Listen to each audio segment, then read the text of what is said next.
O quilombo do Manuel Padeiro foi um dos mais importantes quilombos da história de Pelotas e da própria Serra dos Tapes durante o século XIX. Eu trago um pequeno resumo do que teria sido esse quilombo, quem foi Manuel Padeiro,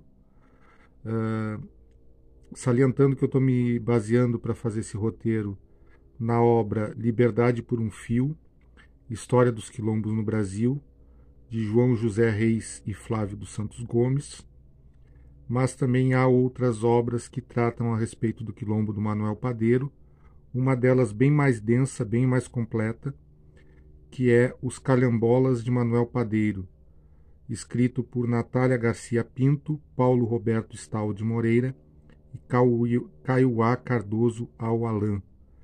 O fato é que eu optei por uma narrativa mais curta porque o objetivo justamente é fazer o vídeo explicando o que teria sido esse quilombo do Manuel Padeiro.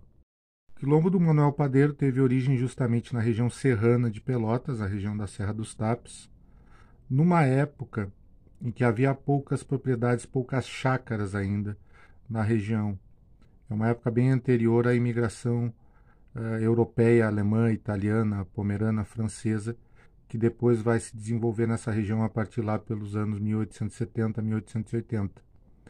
Então é uma região ainda que carrega um certo aspecto inóspito, embora houvesse já naquela época chácaras, olarias e algumas charqueadas mais próximo ao Arroio Pelotas, que tinham um grande número de escravizados.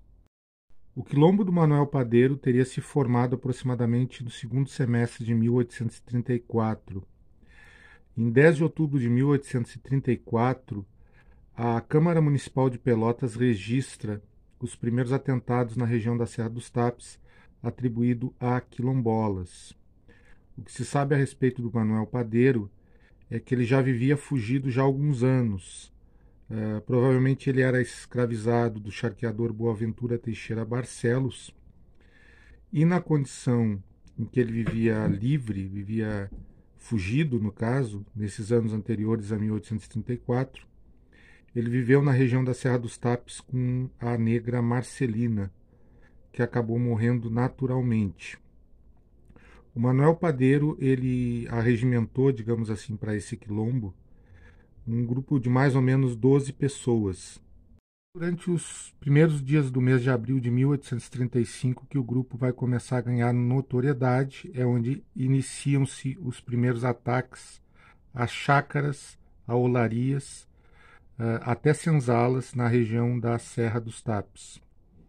O que se sabe a respeito desse grupo e seus componentes seria Manuel Padeiro, que era alcunhado como general do quilombo, ou seja, o chefe.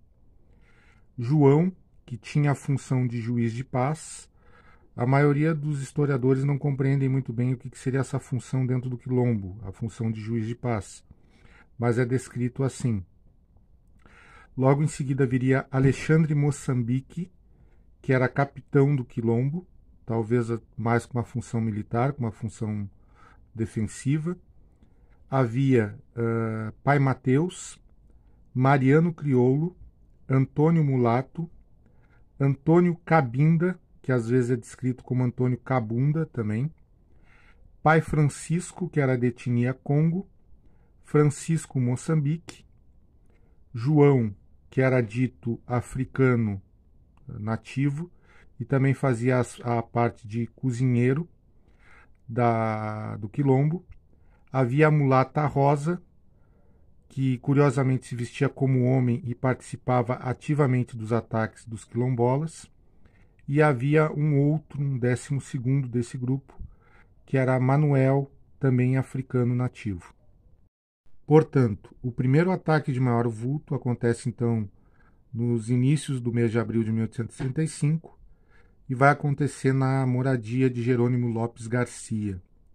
Na ocasião do ataque quilombola se encontrava a esposa do Jerônimo Lopes Garcia, cujo nome era Lindaura.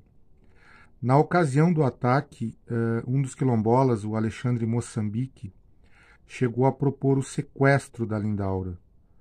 Só que o Manuel Padeiro, na condição de chefe ali dos quilombolas, ele não aceita, talvez justamente temendo as represálias que esse ato pudesse trazer, né?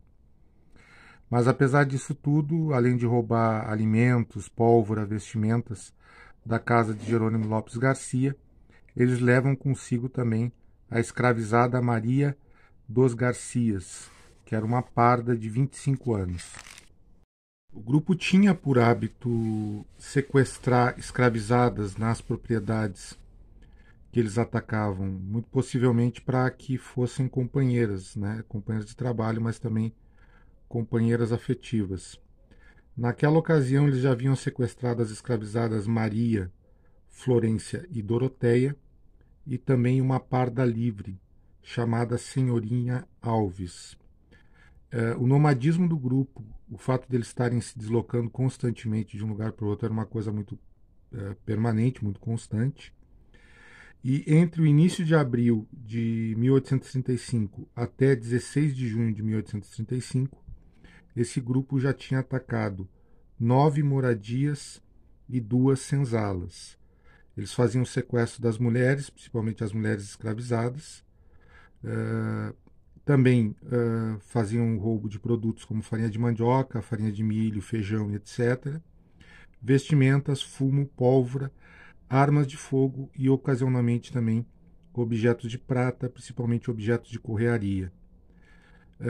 Os inquéritos da época apontam que eles tinham apoio dos escravizados e muitas vezes até escravizados de algumas propriedades ali mesmo da região participavam do acampamento dos quilombolas ocasionalmente, principalmente à noite, confraternizando, participando das refeições deles. Parte do que os quilombolas conseguiam roubar, eles vendiam para um negro liberto de nome chamado Simão Vergara, que tinha uma bodega, uma venda na região da Boa Vista. Esse Simão Vergara era conhecido na região como Pai Simão.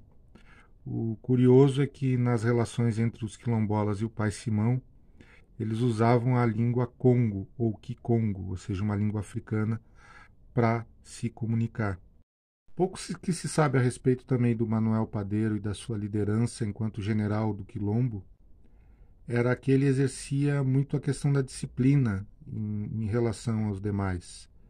E em até muitas vezes faltas que eles poderiam cometer, ou deixando pistas, ou se envolvendo em negócios arriscados, o Manuel Padeiro chegava ao ponto até mesmo de açoitar os faltosos. Então ele exercia uma disciplina muito rígida em relação a esse grupo nômade de quilombolas que andava perambulando pela região da Serra dos Tapes.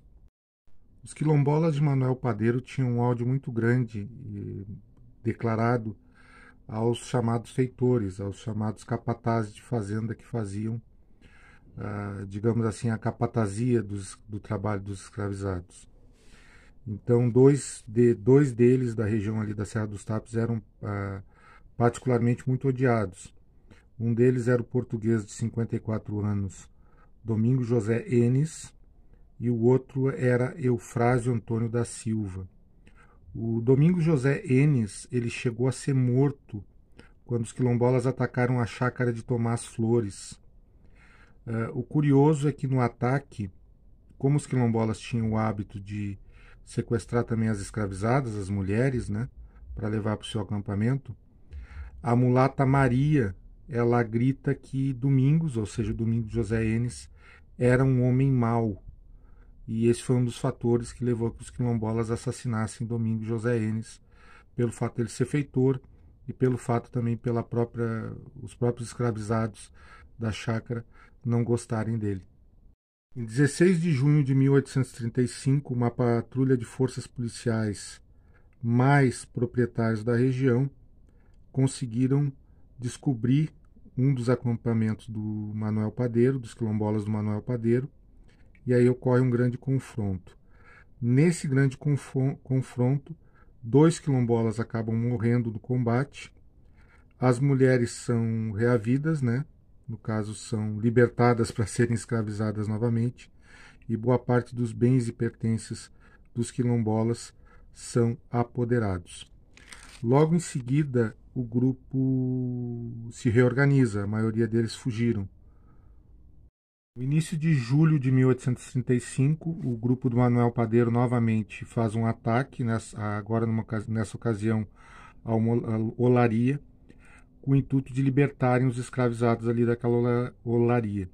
Eles não conseguem, mas eles acabam ferindo gravemente o capataz da olaria. Tá? Eles fogem, mas na mesma noite em que ocorreu esse ataque à olaria, eles conseguem atacar uma venda onde eles roubam pão, farinha e fumo. Mais adiante, no dia 9 de julho, eles matam Antônio Grande. Era também um feitor, um capataz, muito odiado por eles, e a forma de assassinato é bem brutal. O Antônio Grande é assassinado a tiros, ele é degolado e ele é decapitado.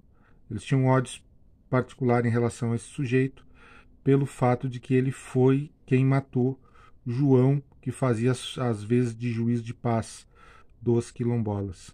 Dia 12 de agosto de 1835, uma patrulha comandada pelo juiz de paz do terceiro distrito, Boaventura Inácio Barcelos, mais o lugar-tenente Joaquim Luiz de Lima, conseguem novamente surpreender os quilombolas. Eles matam Manuel Cabunda e, mais tarde, no dia 10 de setembro, Mariano vai ser preso na propriedade de Bernardino Rodrigues Barcelos. Em setembro de 1835 já está se aproximando a Revolução Farroupilha, que vai acontecer no dia 20 de setembro. O que se sabe a respeito da prisão do Mariano, que foi preso na propriedade de Bernardino Rodrigues Barcelos? Ele vai ser preso, ele vai ser julgado e ele vai ser condenado à morte. Quem foi também preso na ocasião, nas patrulhas, nas caçadas que se tiveram em relação aos quilombolas de Manuel Padeiro, foi aquele vendeiro, aquele bodegueiro, aquele dono de armazém, o Simão Vergara, o pai Simão, que é acusado de colaborar com os quilombolas. O Simão Vergara pega uma pena de 15 anos de prisão por colaboração com os quilombolas. Muito bem. Alguns dos quilombolas foram presos, outros morreram em combate, mas sobraram ainda pelo menos 6 ou 7 quilombolas. A pergunta é, o que aconteceu com eles? O que aconteceu com Manuel Padeiro e com os quilombolas de Manuel Padeiro? A maioria dos historiadores são unânimes em dizer que é uma incógnita. Não se sabe o que aconteceu, porque logo em seguida já começa a Revolução Farroupilha. Tá? Existem 3 possibilidades do que possa ter acontecido. Uma possibilidade mais romântica seria que esses quilombolas, pelo fato de terem experiência em combate, incorporaram-se ao grupo de lanceiros negros que depois vai lutar a Revolução Farroupilha ao lado dos separatistas.